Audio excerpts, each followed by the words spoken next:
Welcome to A Chapter in 10. This is a new video series where I take a full chapter of the Bible and break it down in 10 minutes or less. If you are new here, my name is Paul and I'm working on my PhD at Yale University. The chapter for today is Ecclesiastes chapter 1. I want to warn you before we proceed that this chapter is emotionally and intellectually very heavy, but it is genuinely worth the read, and so stay patiently with me, okay? Now, as always, I like to know what I'm reading.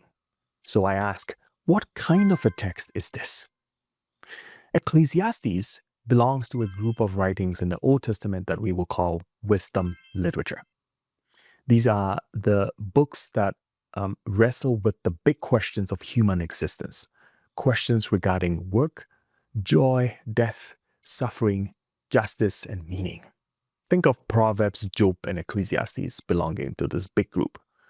And also think of them as involved in a kind of a grand cross-time conversation. Proverbs, I would say, is the most optimistic voice in that conversation. Its basic message presents the world as a well-ordered place where right living attracts success. Example, live wisely, act justly, fear the Lord, and life would generally turn out well. Ecclesiastes, on the other hand, takes up those same questions, but from a different mood and perspective. It sounds almost like a skeptic answering Proverbs back by claiming that life and success don't always work that way. According to Ecclesiastes, right living don't always guarantee results at all. Now, this note of skepticism in Ecclesiastes runs through the whole book, and it's captured in its most famous saying, Hevel havalim hakol hevel. Vanity of vanities. All is vanity. Now, for those of you who have read Ecclesiastes in part or in full, you would not miss this line at all because it's practically everywhere in chapter 1. The word hevel is very important for understanding Ecclesiastes as a book. Most English translations would translate it as vanity or meaninglessness. And that's fine, but it does flatten the sense of it a little bit. The Hebrew hevel literally means vapor or mist or breath. Think of fog. It appears real, you see it, but the moment you try to grasp it, it slips through your fingers. That's the exact picture that Ecclesiastes paints with human life and effort. Visible, important, but fleeting, but elusive, impossible to hold. Chapter 1, which is our chapter for today, lays this out by pointing to some of the most basic human experiences of effort, time, the cycle of nature, legacy, and memory. And about each of these experiences of human life, Ecclesiastes says, is hevel, it's meaningless, it's vanity, it's visible, it's important, it's fleeting, it's elusive, but it's impossible to hold. Let's go to verse 3. It begins with a striking question. What do people gain from all the toil at which they toil under the sun? The point is in that little word, what. Notice that it doesn't ask whether we work, because everyone does, nor why we work, because survival and progress and human development explains why we work. Instead, the what question is about outcome. What is left over in the end? The word gain is a business and economic term meaning surplus or profit, the remainder after costs are covered. So in other words, verse 3 is asking, once life has drained our energy and consumed our labor, what lasting advantage stays in our hands? Proverbs assumes that work brings reward, but Ecclesiastes presses against that optimism, suggesting that toil produces no enduring reward. And as the book unfolds, we will come to see how this question about gain becomes the thread in the entirety of the logic of Ecclesiastes. Verse 4, it reads, a generation goes and a generation comes, but the earth remains forever.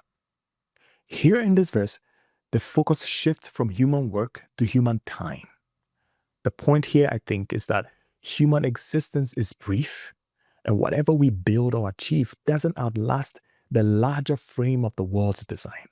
Each generation thinks it's building something lasting, yet something as simple as the earth on which we stand outlives everything that we build with our hands. And notice how the earth is contrasted with humanity. In terms of time, we, humanity, come and go, but the earth remains.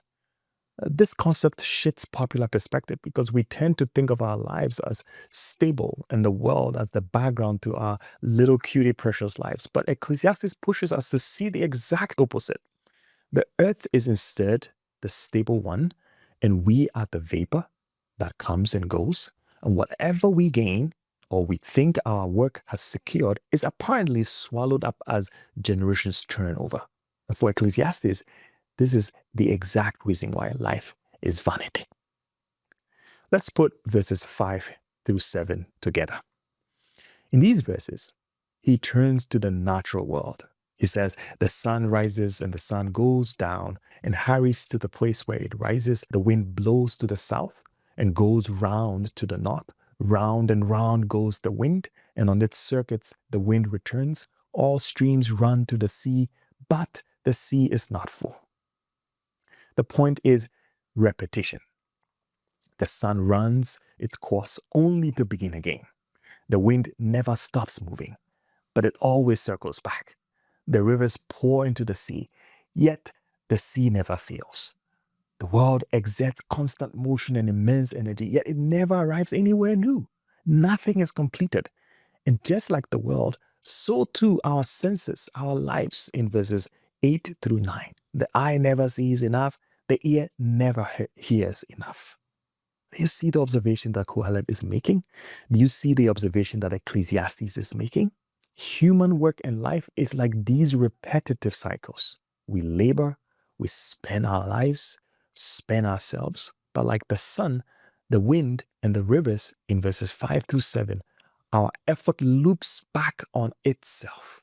The cycles continue, yet without progress. It goes nowhere.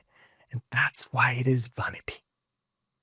Perhaps the most famous line in Ecclesiastes appears in verse 9. There is nothing new under the sun. The phrase captures some of the vain, repetitive, and repetition of human life that we have seen in verses 5 through 7. Essentially, what one generation thinks is novel and new is in fact nothing but a recycle of an old existing thing. Verse 10 even gets further with this idea. Is there a thing of which it is said, see, this is new? It has already been in the ages before us. In other words, even when we point to something and declare its uniqueness, Ecclesiastes insists that it's not truly new. It's been here before. Then comes in verse 11 the conclusion of the point about existing things recycled as new. It says, there is no remembrance of former things, nor will there be any remembrance of later things yet to happen among those who come after. So, not only is life repetitive, but memory of it also fails and collapses. That whatever is accomplished will soon fade from history, and generations to come will not remember, they will forget. Even when we hope our names and our YouTube videos like this one, or our work will endure and will be celebrated, Ecclesiastes says, time will erase them all. And for Ecclesiastes, this is the peak of the vanities of life in chapter 1. Effort, time, and now memory and legacy dissolve into vapor. They aren't important after all. Verses 12 through 18 turns to wisdom itself, testing whether it can provide the gain he has been looking for all throughout these verses that we have just looked at. What does he find about wisdom? Well, your guess is as good as mine. He finds that wisdom brings insight, yes, but also grief, because the more we understand, the more we see the repetition, the futility, and the meaninglessness of life. I want to conclude by observing the sincerity of Ecclesiastes. It has the courage to name life as we experience it without smoothing the edges. And I think that honesty is the wisdom of this chapter because it strips away the illusion of permanence and control. Ecclesiastes invites us to live more humbly, more attentively, more gratefully in the present. If life is vapor, then each breath matters. Each act of joy, however fleeting it may be, is a gift, and it is in receiving this gift of life that we learn what life truly, truly means. Thank you for watching. I'll see you in another episode. Peace out.